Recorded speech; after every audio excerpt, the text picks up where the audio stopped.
자, 많은 선생님들이 수업 시간에 이때는 유추보다는 비유라고 번역하는 게 좋아. 이 비유를 설명하려고 예를 들어서 어떤 비유를 사용하냐면 기체의 분자는 비동사 다음에 like는 전치사 뭐뭐 같은, 그게 비동사와 결합하게 되면 뭐뭐 같다, 고무공 같다. 동맥이라고 하는 건 호수와 같고, 그리고 암석의 지층이라고 하는 것은 K의 층과 같다라고 하는 비유를 설명하지. 여기서 알겠지?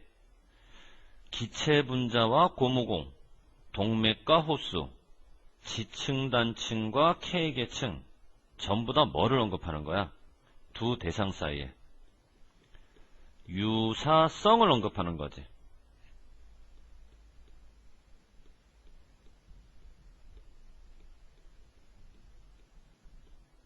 자, 왜 이 단어 들어가는지 알겠지? 자, 또 하나. be used to. 원형이냐, ing냐? 이거 우리 연습 많이 했잖아. 똑같은 be used to라도 원형이 들어가게 되면 어떻게 번역? 어디에 이용 되고, ing가 들어가게 되면 어떻게 번역? 어디에 익숙 하고.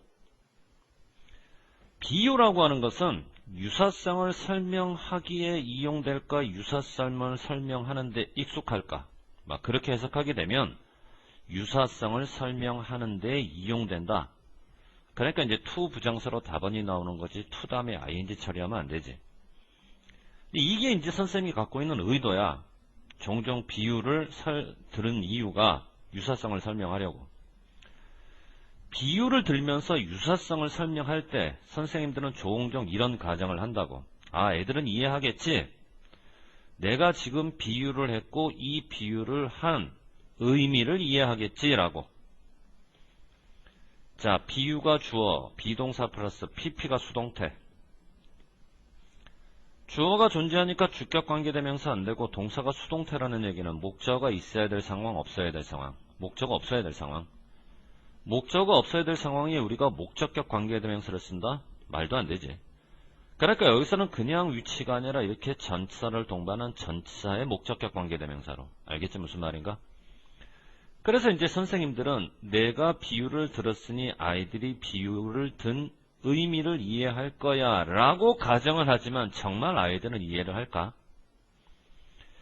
첫 번째 사례에서 선생님들은 마음속에 이런 생각을 뒀어.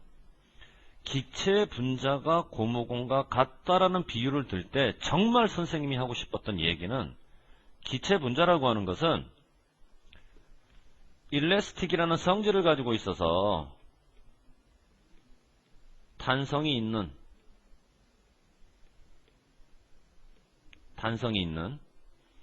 기체 분자는 탄성이 있어서 충돌을 할 때 다른 기체 분자와 또는 기체를 담아뒀던 용기의 벽과 부딪힐 때 부딪히고 난 기체 분자는 다시 튀어나온단 말이야. 탄성 때문에 붙어있지 않고. 튀어나올 때의 속도와 다시 튀어나올 때의 에너지는 같다라는 거지. 뭐와 비교해서? 충돌하기 전에 갖고 있던 것과 비교해서. 그러니까 예를 들어 여기에 벽이 있잖아. 기체 분자가 팅팅 할 때, 부딪혔다 튀어나올 때 여기에 에너지와 속도, 이때의 에너지와 속도가 서로 같다라는 거지. 일종의 작용 반작용이라고 생각하면 될 거야, 물리학에서. 이거를 설명하기 위해서 비유를 든 거란 말이야. 고무공의 비유를.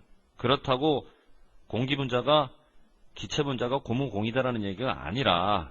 알겠지 무슨 말인지? 자, 어쨌건 when이라고 하는 건 뭐뭐 할 때 접속사, 주어 플러스 동사, 주어 플러스 동사가 한 번 더. 자, 두 번째 동사가 미래형이니까 첫 번째도 미래형을 쓸 거냐? 말도 안 되고 현재형. 이유는 when 때문에. 뭐뭐 할 때라고 번역되는 접속사 when은 뭐를 나타내는? 시간의 부사절을 나타내는. 자, 여러분들 다 아는 것처럼 시간의 부사절에서는 어떤 문법 법칙이 적용되거나 뭐가 뭐를 대신하는? 현재가 미래를 대신하는. 다들 알고 있지? 그러니까 두 번째 동사가 이렇게 미래라고 하더라도 첫 번째 동사까지 미래로 써줄 수는 없다라는 거지. 자, 이렇게 해서 이제 학교 선생님이 기체분자를 고무공에 비유한 이유는 기체분자가 갖고 있는 탄력성을 아이들이 쉽게 이해하라고. 그런데 만일 못하잖아, 애들이. 이와 같은 관계가 설명이 안 되잖아, 그들에게. 그럼 이와 같은 관계를 설명해 줘야 될 그들이라고 하는 건 학생이잖니. 그럼 여기도 학생, 여기도 학생, 서로 같은 대상이잖니. 이제 그럴 때는 일반적 목적격이 아니라 제기대명사를 써줘야지. 그치? 그러면 여기서 교사가 학생들에게 설명해 줘야 될 이와 같은 관계라고 하는 건 뭘 의미하는 걸까?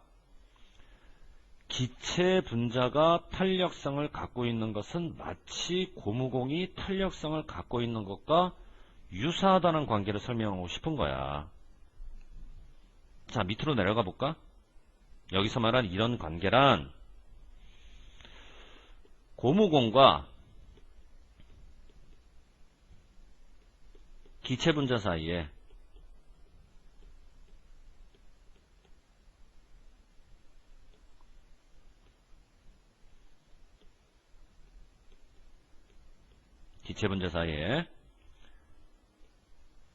탄성이라고 하는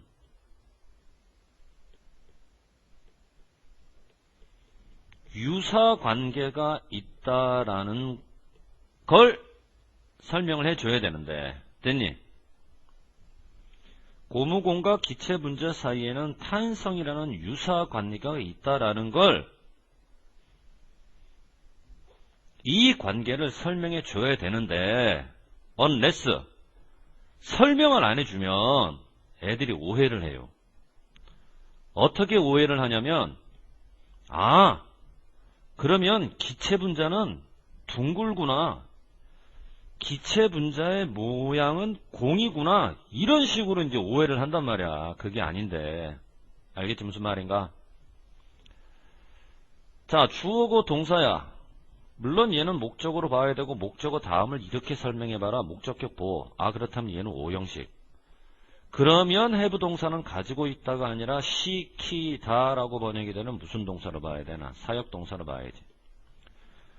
사역동사의 목적어로는 원형이 나올 수도 있고 pp가 나올 수도 있는데 explain 자체가 뭐뭐를 설명하다 타동사고, 그러면 explain 타동사의 목적어가 또 나와야 되는데 전치사가 나왔다는 얘기는 목적어가 지금 없는 구조지.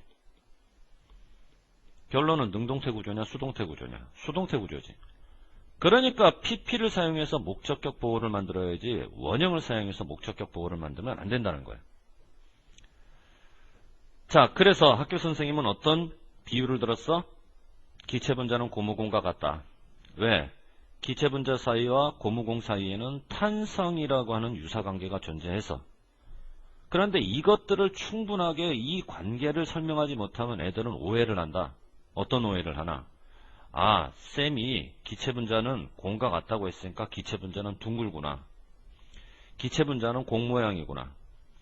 비유 관계에 있는 두 대상에 대해서 아이들이 인식적 오류를 할 수가 있단 말이야. 이런 애들 같은 경우는 주의를 더 기울인다고 선생님이 말씀하셨던 비유가 가지고 있는 특성.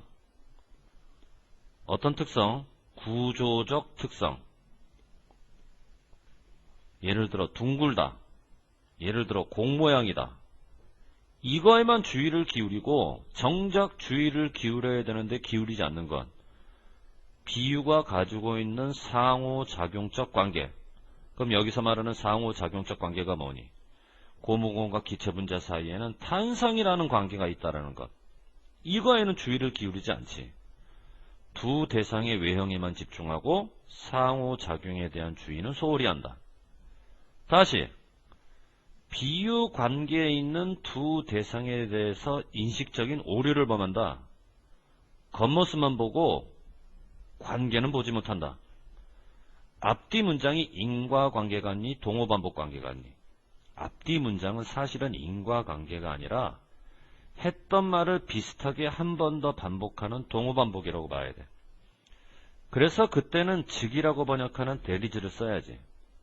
그러면 동어 반복 관계에서는 대리지만 쓸 수 있나? 아니, 하나 더 쓸 수 있어. 그게 바로 뭔데? In other words. 다른 말로 하면. 그러니까 우리는 공부할 때 데리즈 즉 이렇게 공부를 했지만 시험에는 언제든지 마음만 먹으면 데리즈 대신에 in other words가 나올 수도 있다고. in other words가 나왔다고 잘못된 표현이라고 생각하면 큰일 나지. 둘 다 똑같이 동어 반복이니까. 알겠지 무슨 말인지? 자, 이제 밑줄 그러면 그래서 이제 유사성에 대한 설명을 활용하기 위해서 비유를 들지. 그렇다고 이 비유가 외적인 모습이 똑같다는 그런 비유는 아니잖아.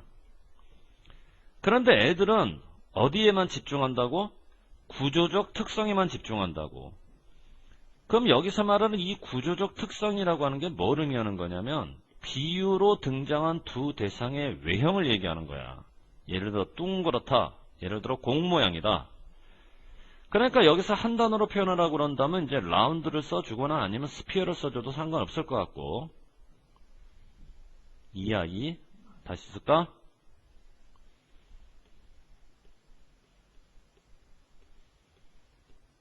그런데 이제 학교 선생님이 원래 의도했던 비유라고 하는 것은 분자가 동그랗거나 공 모양이라는 얘기를 하고 싶은 게 아니라 기체 분자와 고무공 사이에 어떤 유사관계를 가지고 있느냐, 탄력성을 설명하고 싶었거든.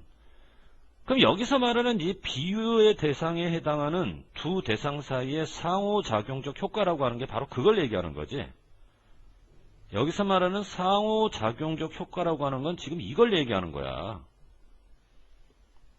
알겠니 무슨 말인가? 그럼 여기서는 이제 뭐에 해당하는, 탄성에 해당하는 단어가 나오면 되겠지.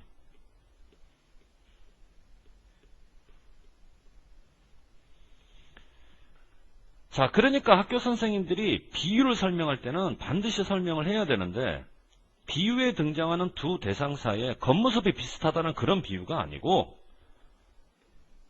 두 대상 사이의 상호작용,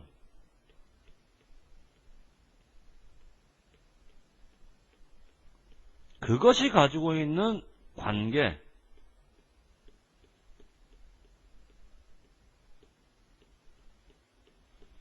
기체 분자가 동그랗다, 고무공이 동그랗다 이런 비유가 아니라 기체 분자가 탄성을 갖고 있듯 고무공도 탄성을 갖고 있다라는 그 상호작용적 관계. 그러니까 비유를 사용할 때 여러분은 어디에 집중해야 되냐면 관계에 집중해야 돼. 뭐보다는? 유사성보다는. 어떤 유사성? 동그랗다라고 하는 외적인 유사성보다는 관계. 어떤 관계? 이런 관계.